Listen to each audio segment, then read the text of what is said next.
இந்த வீடியோ நம்ம என்ன பார்க்க போகிறோன்னா டர்க்கி கிரேவி எப்படி பண்ணுறதுன்னு தான் பார்க்க போகிறோம். ஃபர்ஸ்ட்டு குக்கரில் 3 விசில் வச்சு டர்க்கியை வேக வச்சிடலாம்.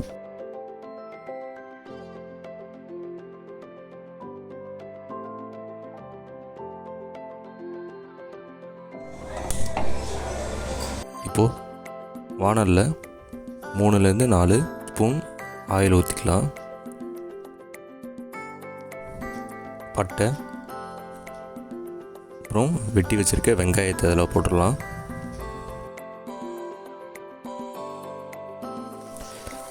வெங்காயம் நல்லா பொன்னிறமாக வந்ததுக்கப்புறமா இஞ்சி பூண்டு பேஸ்ட்டை இப்போ நம்ம அதில் ஆட் பண்ணிடலாம். பச்சை வாசம் போனதுக்கப்புறமா கட் பண்ணி வச்சுருக்க தக்காளியை அதில் ஆட் பண்ணிடலாம்.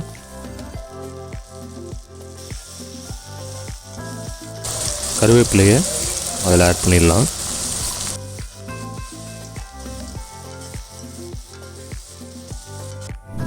சிக்கன் மசாலா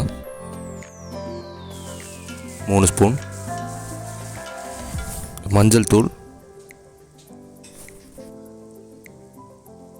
குழம்பு மிளகாய் தூள்,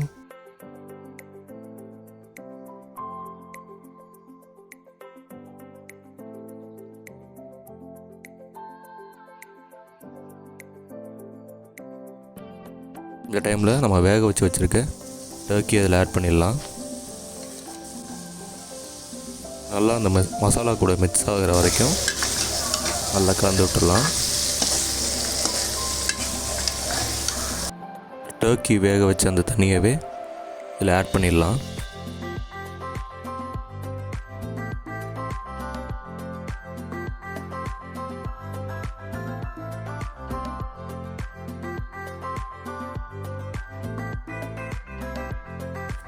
கல்லுப்பு ஆட் பண்ணிடலாம். கல்லுப்பு போட்டிங்கன்னா இன்னும் கொஞ்சம் டேஸ்ட் கொடுக்கும்.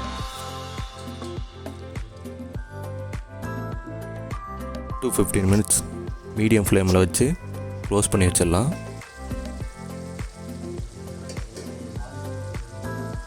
அவ்வளோதான், நம்ம சுவையான டர்க்கி கிரேவி ரெடி ஆயிடுச்சு.